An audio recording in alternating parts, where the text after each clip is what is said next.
Hai semuanya, balik lagi sama Calon Sarjana. Hari ini kita bakal membahas sisi gelap internet yang mana sebenarnya bukan cuma soal website aja ya. Tapi ternyata ada beberapa rekaman video yang tidak akan kalian sangka dan bisa bikin merinding dan pernah diupload di YouTube loh guys. Penasaran kan? So, let's check this out. Nomor 5. Kaylin Laudar. Lagi-lagi ada kasus di mana polisi nggak nanggepin secara serius komplainan dari seorang perempuan. Kali ini kisahnya datang dari Kaylin Laudar. Sampai sekarang, momen terakhir Kaylin yang terekam CCTV ini sungguh membingungkan guys.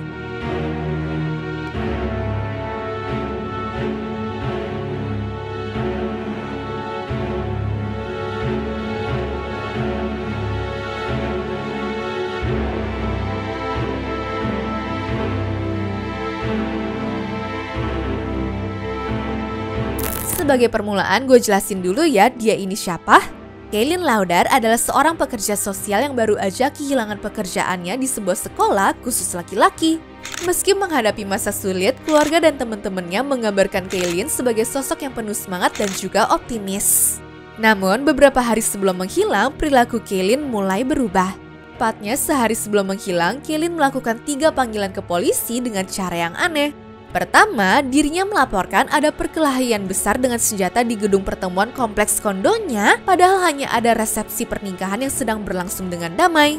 Kedua, dia menelpon polisi lagi dan juga langsung menutup teleponnya. Nah, saat dihubungi kembali, Kaylin terdengar kebingungan guys.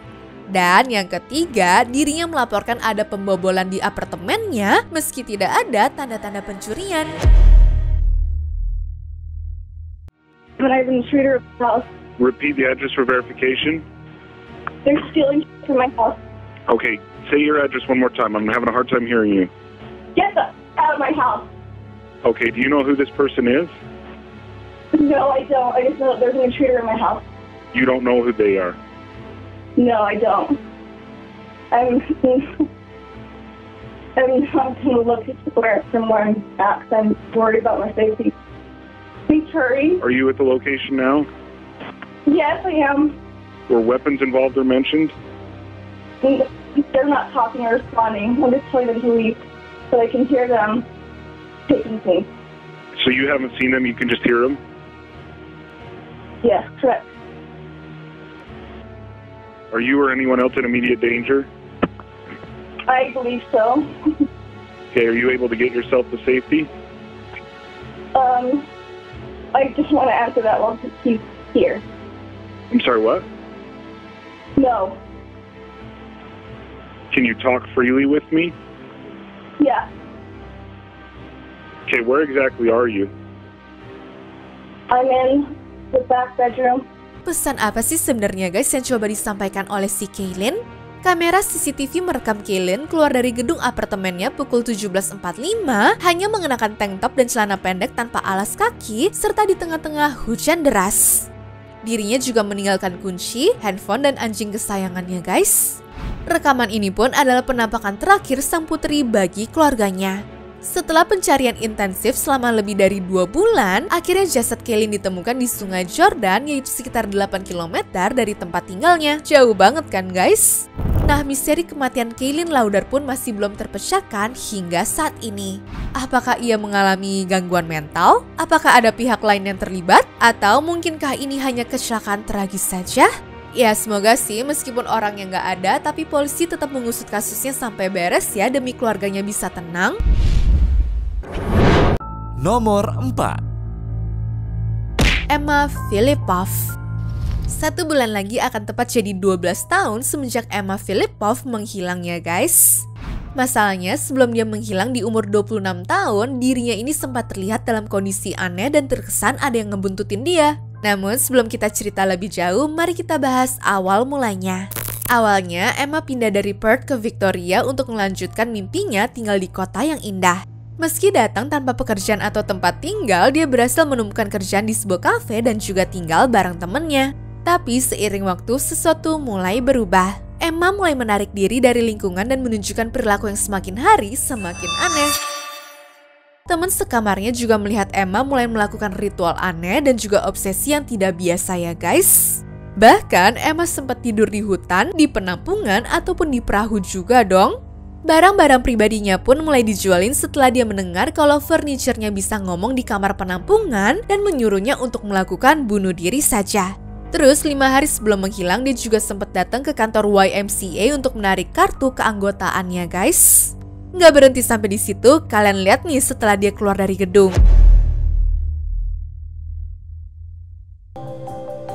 Police immediately got hold of this security camera video from the Victoria YMCA, recorded 5 days before her disappearance. Emma was there to take out a membership, but watch her closely as she exits and re-enters the building. She goes in and out the door 6 times within minutes.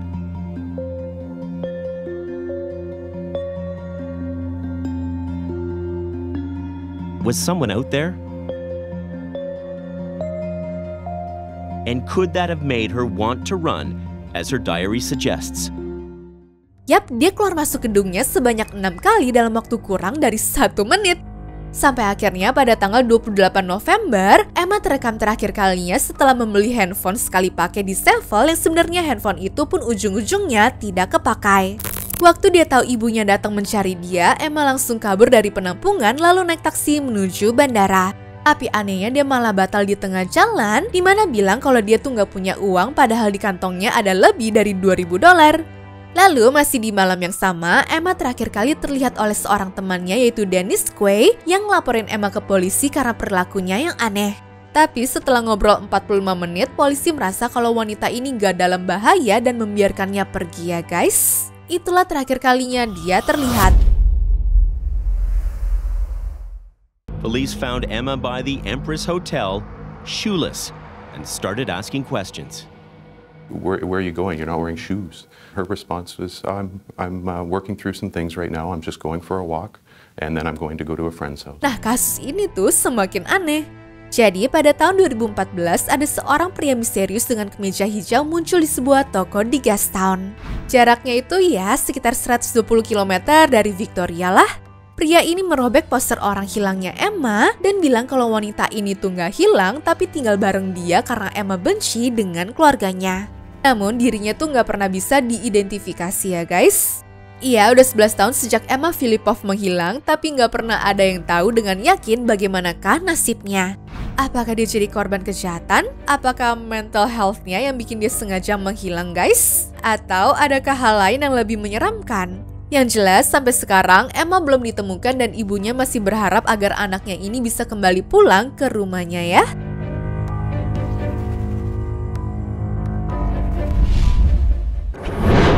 Nomor 3. Chan Yin Lam.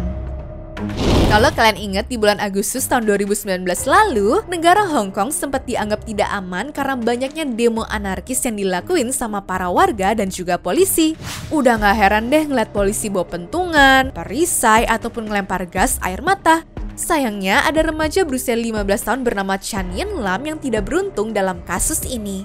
Jadi pada tanggal 19 September 2019, Chan terakhir kali terlihat meninggalkan kampusnya dengan telanjang kaki guys. Dirinya chat terakhir ke teman-temannya pukul 14.15 dengan bilang akan pulang ke rumah. Namun nyatanya nih, Chan tidak pernah sampai ke rumahnya. 3 hari kemudian atau tepatnya pada tanggal 22 September, jasad telanjang Chan ditemukan telah mengapung di perairan.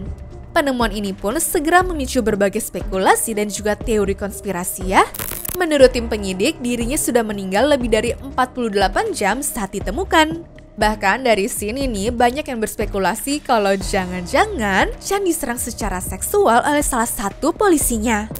By the way, perempuan ini dikenal sebagai perenang dan juga penyelam yang handal ya guys. Jadi teori bunuh diri itu tidak masuk akal. Nah sayangnya setelah sekian lama, kasus Chan ini dianggap nggak ada cukup bukti untuk diproses secara hukum.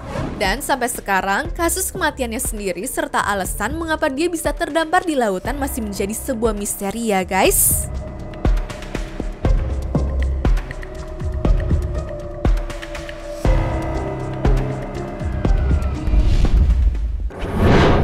Nomor 2. Kenny Veitch. Menjadi seorang pendaki dan penjelajah di antah berantah tuh berbahaya banget loh. Soalnya ujung-ujungnya nyawa kalian bisa hilang secara misterius seperti YouTuber bernama Kenny Vich ini. Setelah laporan sama netizen mau nyari gua berbentuk huruf M, dirinya ternyata tidak pernah muncul lagi dan dinyatakan hilang sama keluarganya. Waktu dicari pun sama pak polisi, hal yang ditemukan cuma sebuah handphone. Itu pun di dalam tambang ya guys. Jadi ceritanya, nama Kenny ini sempat terkenal setelah meninggalkan komen di video YouTube yang berjudul Son of an Area 51 Technician. Dirinya mengaku pernah menemukan goa berbentuk huruf M guys. Namun setelah pergi 2 kali, nggak nemu-nemu lagi. Nah, karena banyak netizen penasaran dan juga memintanya untuk mendokumentasikannya, Kenny pun akhirnya pergi untuk ketiga kalinya. Dan pada percobaan inilah sayangnya Kenny dinyatakan menghilang dari dunia guys. Sebenarnya sebelum dia pergi yang ketiga kalinya itu, ada komen dari Lemmy Kilmister yang lumayan bikin nakutin. Katanya kalau sampai Kenny kesana maka dia tidak akan keluar sama sekali. Nah sayangnya omongan itu malah jadi beneran ya.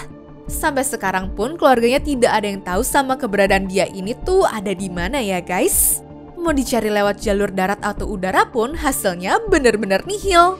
Kalau ngikutin kasusnya, apalagi berbau-bau konspirasi kayak begini, pasti banyak dari kalian yang mikir mungkin aja Kenny ini hilang karena masuk ke dalam lubang atau bahkan dibunuh sama pihak militer kan?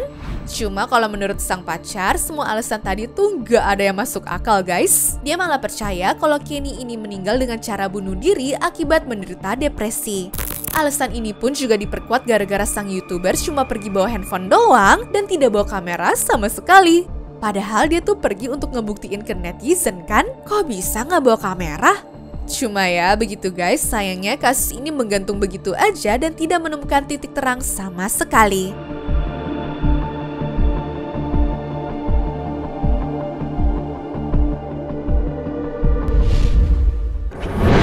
Nomor 1. The Jamison Family.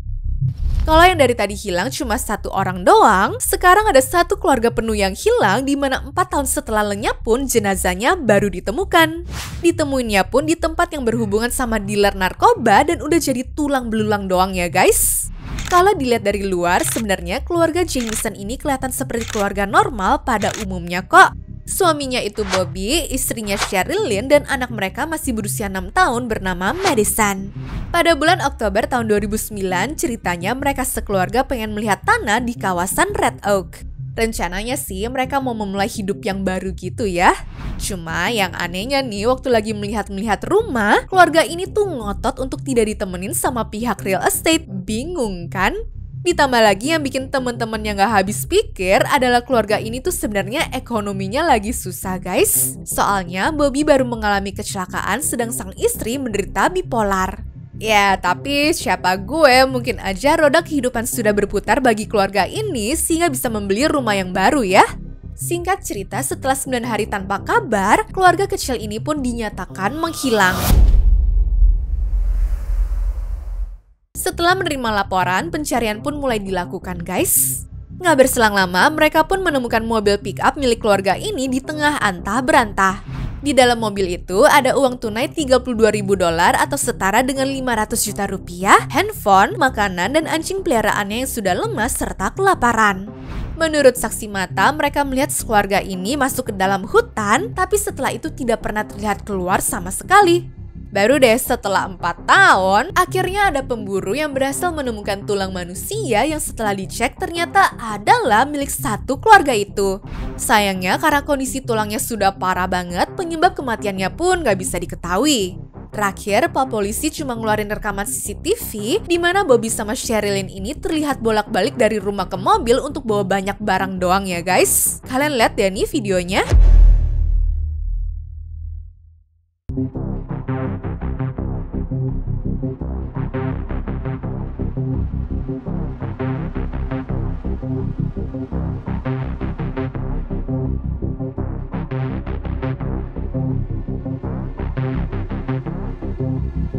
Suami istri ini tuh kelihatan aneh banget dimana kadang suka naruh barang ke mobil terus bawa lagi ke rumah, gonta-ganti baju, serta bolak-balik tapi nggak bawa barang apa-apa sama sekali. Dan kalau dihitung-hitung sih ada kali ya 22 kali mereka bolak-balik tanpa ngobrol gitu.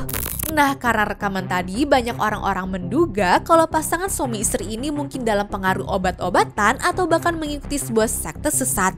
Lagian, kata Pak Polisi, ada kejanggalan lainnya yang menunjukkan adanya lubang di kepala Pak Bobby, di mana dianggap terlalu kecil untuk lubang peluru.